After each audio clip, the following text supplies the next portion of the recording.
Yo, what's going on YouTube? It's your boy Jan Moses, back here with another episode of the Salary Cap Report.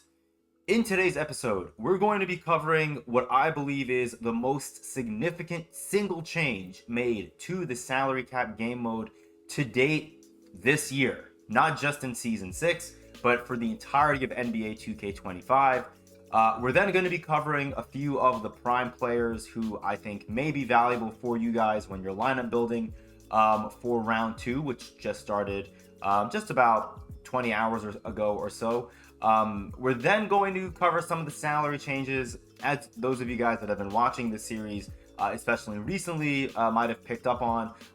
It's kind of hard for me to go through all of the different meta players that are out there, the ones that are out of my collection in particular, when it comes to their salary changes. And so I've just been going over the players in my collection and just kind of leaving it at that. And I'm hoping that by doing that, there maybe are a couple of pink diamonds, or amethyst cards that you guys might have forgotten about who might have dropped in salary, and you may want to put them into your lineups for round 2. So if I can at the very least do that for you, then I feel like I'm doing my job here in the SC report.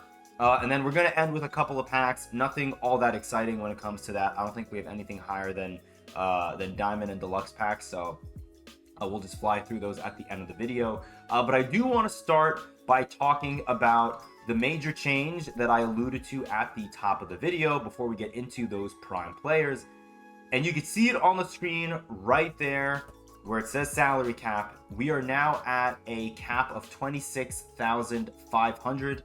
I'm pretty sure we were at a cap of 22,500 when round 1 came to an end yesterday. So seeing a round salary cap increase of 4,000 is pretty drastic. I don't exactly remember how much the salaries have changed in the earlier seasons of MyTeam, going from one season to the next. But what I do know, or at least what I'm pretty confident in saying, is that I don't believe we've seen a salary cap jump from one round to the next of anywhere greater than 2,000 salary. And so to see an increase of double that value of 4,000 is really dramatic. And I think this opens the door to a couple of pretty scary possibilities when you're booting up a game of salary cap. The people that have been running 5-man lineups are going to now be able to bring in one dark matter that's not a dark matter from a dynamic duo, right? I'm not talking about Joakim Noah and Corey Brewer level of a dynamic duo dark matter, or a Derek Anderson and Antoine Walker dark matter pairing from their dynamic duo. I'm talking about, you could see people bringing in people like the new dark matter Michael Beasley and surrounding him with a couple of pink diamonds, or maybe a galaxy opal and a couple of really good diamonds. You're going to be seeing some really, really scary lineups out there potentially. I think the smarter people are going to be the ones that can have a really nice, well-rounded starting 5 with a number of pink diamonds and galaxy opals, and then they play their bench, or they set their bench intelligently by having really solid budget cards, such as, I mean, if your starting 5 is very top heavy when it comes to the salary, maybe you have to lean on those NBA storylines goats for salary cap in the Emerald, Sapphire, and Ruby tier, cards like Ruby Alex Sarr, Ruby Bilal Coulibaly, who I still use from time to time, Emerald Stephon Castle, who I also use from time to time. Players like that are going to be really key if you're going to be building a top-heavy lineup, like I mentioned earlier. But I do think you can still bring in a lineup with, maybe a Galaxy Opal and a few really good pink diamonds, and then still have room to bring some amethyst and diamond cards off the bench. So this is going to be quite the shift, I think. I'm curious to see what the meta is going to shift to in salary cap. Are we going to see those top-heavy lineups more, or are we going to see more diversified lineups where you're running, an 8 to 10-man rotation? I personally will always prefer to run a lineup that has a 10-man rotation, because I like to do full squad subs. I'll bench my starting 1 through 5 for my bench 1 through 5, and then I'll sit those guys eventually for my starters later on. I very rarely ever stagger minutes, which maybe that's why my record in salary cap isn't as good as it should be this season. But regardless, that's the main thing I wanted to talk about to start this video. major change with the salary cap. I'm going to try to record a lineup builder video for you guys today, and in that video I may even do a gameplay with my lineup to see if we can maybe win a game, because just winning a game will get us enough points, as you can see, to get this Shattered prize piece, which is going to be the third and final Shattered prize piece I need for the first Galaxy Opal that I can earn from salary cap here in round 2. Let's take a quick look before we get to the players, though, in my collection and their respective salary changes. Let's take a look at the prime players. No, we're not going to look at the Invincible Giannis or the Dark Matters or the 100 overalls. We're just going to briefly look at these diamonds, pink diamonds, and Galaxy Opals here. I was not surprised when I saw that this drop looked pretty mid. Honestly, as long as we have promos that come out during events, because we still have that Signature Series event going on, where if you rip packs, you can, or not can, you will get, at the very worst, a gold Sig Series collectible that you can use in the exchange for something. As long as we have events like that going on, I don't think 2K is incentivized to give us, you know, an incredible drop of players, because they know people are going to be ripping packs regardless, to try to get enough pieces to get the Invincible Kevin Durant. Maybe you're still trying to get that Dark Matter Jason Kidd, whatever else you want to get, you know, one of those Dark Matter option packs. All that is still accessible to you until the event ends on, I think, next Friday, April 25th. So I would not be shocked if we get our next really juiced promo when this event ends, which could be as early as next Friday. So the people that are clamoring for out of position, that may drop next Friday. So just be ready for that. We still have, what, 3 more Friday promos left to go in this season, so plenty of season left to burn for 2K. In terms of the players who I am interested in, from the Diamond tier, I mean, I'm going to pick up all these guys, but Thanasis Antetokounmpo and James Posey are probably in my top 2.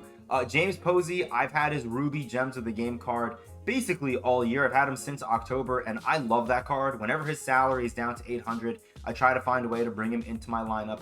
The only issue is, at this point of the year, yes, you should not be worried about bringing in rubies in salary cap anyways, but he only had 84 speed, which, I mean, that was feeling pretty sluggish on him back in like January. Now that we're, you know, 2/3 of the way through April, it really feels slow out there. So this James Posey card, 6'8", he can play the shooting guard, which is awesome, and he has some great badges, including Hall of Fame, Immovable Enforcer, Limitless Range, Deadeye, and Challenger. His jumper is really smooth, especially if you're into rhythm shooting. 94 3-ball is great. 94 and 92 perimeter and interior defense, respectively, is great. 90 speed, I mean, it is a little low, but honestly, like I said, his Ruby card wasn't the fastest either. I feel like if they made this card really fast, he would be an absolute cheat code to run at the shooting guard position. Really fun card to run, and I think he's going to be at 2,500 salary until next Saturday. So if you want to run him, this is the time to do so. Thanasis Antetokounmpo, only 6'7". I always forget. I feel like he's the same height as Giannis, but whenever I see his cards come out, it's a quick reminder that he's only 6'7", which may kind of kill the card for you because he is shorter than James Posey, and James Posey can play the shooting guard position. But this card is pretty nice on defense. I'm not sure what his jumper is like. 93 perimeter and interior defense is great, with 93 speed as well. Again, it's going to be jump shot pending with this card. He could be a lot of fun. The one thing I like about Santi Aldama, he's 7 foot. You can run him at the small forward. I don't know what his jump shot is like. I just love that he has Hall of Fame Deadeye, Limitless, and Brick Wall. I forgot what I didn't like about this card. I mean, the 86 speed is a little slow, but then again, he's at 7 feet. This could be a card that you could see a lot of people running out there at the small forward position, especially off the bench. Could be a really fun card to run. Jalen Hood-Schifino, another Diamond 6'5" point guard. I think he's more offensive oriented. When it comes to the pink diamonds, the main card I want to show you guys is Derrick Jones Jr. This card is going to be a lot of fun to use. I wish he could play the shooting guard position, which he cannot, unfortunately. But he has some really fun badges, including Hall of Fame on-ball menace. He can shoot it, he can play elite defense, and he's very athletic. 94 speed is excellent on this card. Last card I want to touch on really quickly, Roy Hibbert. Maybe I'm in the minority here. It's funny because I always say on this channel, I'm not the guy that you want to come to when it comes to discussing animations and SIGs on a card. But I know that Brook Lopez base is bad. I've had a really hard time shooting with players that have Brook Lopez base. And even though his jump shot is now on very quick, this Galaxy Opal Roy Hibbert still has his shot with Brook Lopez base. And so for that reason, I'm out unless I see people upload gameplays with him and his jumper looks smooth. I'm just too afraid to invest in this card right now, but maybe during super packs I will. And before we get to the salary changes, that is one piece of advice I want to give you guys.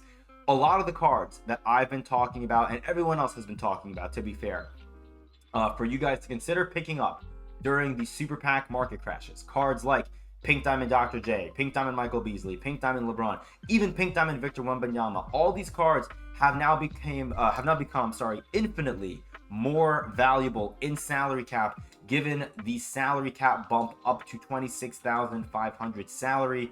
You can now easily bring in maybe two of those cards. You can bring in a Dr. J and a Michael Beasley if you have both of them cracked out with legend badges and you like both of their both of their shots. You could bring them both in and you're going to still have 10,500 salary to mess around with for the final 11 spots on your team, which is honestly insane. So yeah, one of the perks, I guess, of having the salary cap this high. I'm going to be keeping an eye on Dr. J. Dr. J has been sitting at under 30K now for the last week or so. If you can get a Dr. J with a number of legend badges that you like for like 50 or 60K, it may be worth copping. I guess if anything, first of all, if you've made it to this point in the video, I appreciate you. Second of all, let me know down below. If you did not have Dr. J and you wanted to buy him for your round 2 salary cap run, now that the salary cap is up to 26,500, at what point would you not be comfortable buying Dr. J? By that I mean, if you see Dr. J that, let's say, has 2 or 3 of the legend badges you like. Let's say you see one that has on-ball menace, limitless range, and set shot, all on legend, and you see him for 75K. Would you buy him, or is that too much for you? I'm curious. Let me know down below, because I'm also trying to figure out what my price point is going to be for a Dr. J like that, because I'm not going to pay 25K for a stock unbadged out Dr. J. I would rather get one that has all the bells and whistles on it, just like how I got this Paolo Banchero. I overpaid at the time, paying 105K or whatever I paid for him, but I got one with legend limitless range, and this card has been one of my MVPs for the last 2 months in salary cap. So I guess with that said, pretty smooth transition into the lineups and the salary changes. Paolo Banchero's 2,000 salary lifespan was very short-lived. He's now back up to 3,000, which is still not bad. For me, and I'm sure for many of you guys who have badges on your Paolo Bancheros, he should stay in your lineup. 3,000 salary is nothing, especially when the salary cap is at 26,500. Hakeem Warwick up to 4K. I think he was at 2,000 or 2,500 yesterday during round 1. Probably not going to run him now at 4,000 salary. That is a little rich. Dyson Daniels at 3,800 is very interesting to me, because I still would like to run him. He's one of my favorite, if not my favorite point guard cards to run in salary cap, but it may make more sense for me to bench him. The only question is going to be for who. I'm going to honestly reassess both my hero ball and my team ball lineups, and I may bench Dyson Daniels and Hakeem Warwick. Maybe try to bring in a pink diamond point guard or a pink diamond small forward who could dramatically help this team, at least when it comes to the starting 5, and then we'll reassess the bench, because AC Law, who was at 1,200 salary yesterday, is now up to 1,800. I think a lot of people who are in the same predicament I am with AC Law and DeLon Wright are going to be making, I mean, I don't want to call it a very tough choice, because we're talking about a bench point guard here. But if you are running AC Law, he's a point guard, right? DeLon Wright, yeah, he's right here. You can see DeLon Wright is at 1,200 salary. So for me personally, I'd probably rather run DeLon Wright and save that 600 salary than run AC Law. AC Law is a lot more fun to run on offense, but I feel like DeLon Wright is the more complete package, especially defensively. And if you get to use DeLon Wright and save 600 salary, I feel like that's going to be the smarter choice. You can see all of my bench amethyst stayed at 1,200 salary, which is beautiful. We're going to mess around with this lineup a little bit more. Another thing to mention before we go through the players in my collection, I think both dynamic duos that I have from the Bracket Busters event, Corey Brewer and Joakim Noah, and Derek Anderson and Antoine Walker, all 4 of those cards have retained their minimum salary status. You can see Joakim Noah is at 8,000. Corey Brewer is at 12,000, or sorry, 1,200 rather. I'm pretty sure Derek Anderson is still at 1,200 salary, and Antoine Walker is at 5K. We'll quickly take a peek here just to make sure. Derek Anderson is at 1,200, and then I'll show you guys, but I think I checked this earlier today. Antoine Walker is at 5K. So, I mean, the last game I think I played in salary cap, I played against someone that had both of those dynamic duos active. That guy's probably feasting right now because you could run all those players together and then still have room to add other talented players to your lineup if you want. So, yeah, the world is your oyster now with a salary cap of 26,500, I guess. All right, moving on very quickly here. We're not going to spend too much time here. I just want to briefly touch on the dark matters like I mentioned earlier in the video. If you have the Pro Pass John Wall, you could bring him in easily at your starting point guard spot at 10,000 salary. You'll still have 16,000 salary. Sorry, 16,500 salary to mess around with for the rest of your lineup. For the first time all year in salary cap, I am now debating making a Knicks lineup because of how high the salary has become. I could easily bring in now Jalen Brunson and Josh Hart. I believe Brunson's at 10K and Hart is at 2K. So that's 12,000 salary. That's less than 50% of my team salary going towards Brunson and Hart. Obviously, in terms of using the salary cap, it's probably one of the least intelligent moves I could do. But as a Knicks fan and with the playoffs starting today, it could be a lot of fun. Maybe that's the gameplay video I do today. We'll see if I can make a creative enough Knicks lineup that I don't think will get me killed in salary cap. We'll have to see. Moving on, other dark matters that you guys may want to consider running in salary cap, which is a sentence I never thought I would say. Magic Johnson, 10,000 salary if you have him from the All-Star weekend event, whatever. He could be a ton of fun to run. And he's honestly, if I were to run a dark matter point guard or any dark matter card in my collection in salary cap, it might be Magic Johnson just because this guy is a cheat code and I love running him in Showdown / King of the Court. All right, moving on. A lot of the opals are kind of status quo. I picked up this RJ Barrett during the market crash on Tuesday because I really needed RJ, and I got him hollow for 25K, which is really dope. Yeah, we're probably going to see a number of these Galaxy opals very quickly. These Signature Series cards, I believe most of them are maxed out. Hassan Whiteside is at 10K salary. We can quickly take a peek and see what Mario Chalmers is at right now. You can see he's at 4,400. I said he was going to be at 5,000, so I apologize for being wrong on that. But you're still going to be dedicating 14,400 salary towards running Mario Chalmers and Hassan Whiteside if you're still trying to get that salary cap highlight agenda set done for that Galaxy Opal. I have zero interest in that. So, but in case you are, wanted to share that information with you guys. Moving on to the Pink Diamond tier here.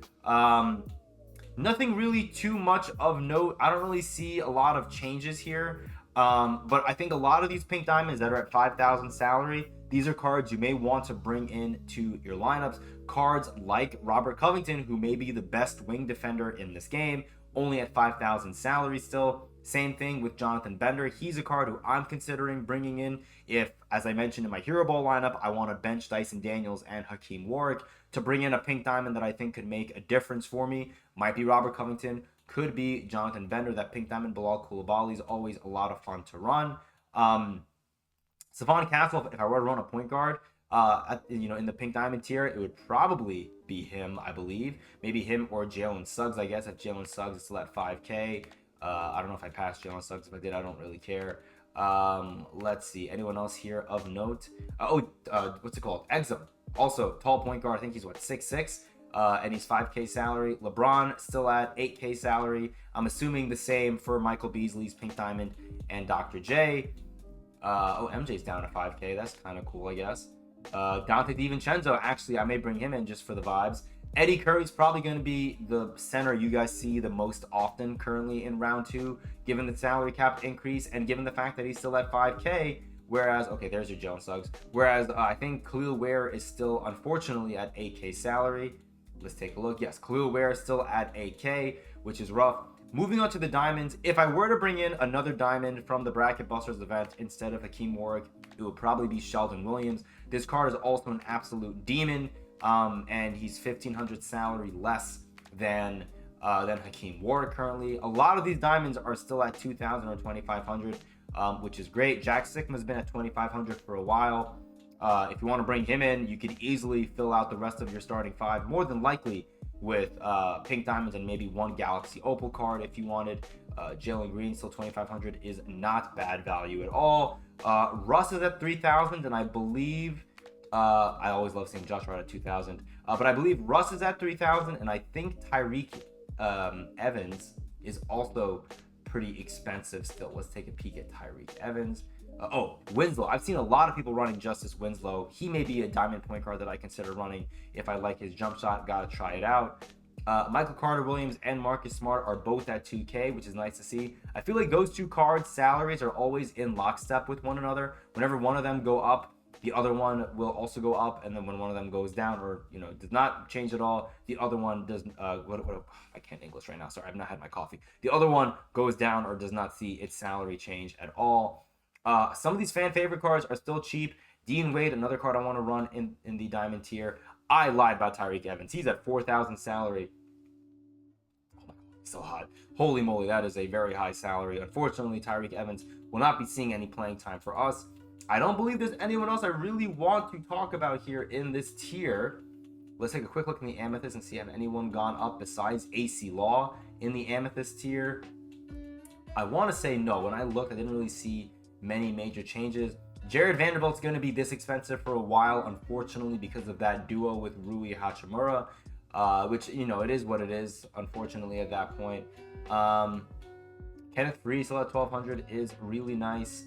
We're seeing some of these Apex cards go up in salary, which is interesting. Anyone else I want to talk about? I don't think so. Yeah, why is Davion Mitchell at 2,000? He had a great game yesterday against Atlanta in the second half. Very impressive stuff. Keon Ellis is 1,200 still. All right. Well, I think we don't really have that much else to cover here from the salary changes. As always, let me know in the comments down below what players you guys are bringing in to your lineups. I should have checked to make sure I'm recording. Let's do that really quick. We're already 22 minutes in. Holy mother of God, I really apologize. Well, we only have the packs left. Let's get through these packs really quickly here. I don't really know what we're going to get out of any of these packs, honestly.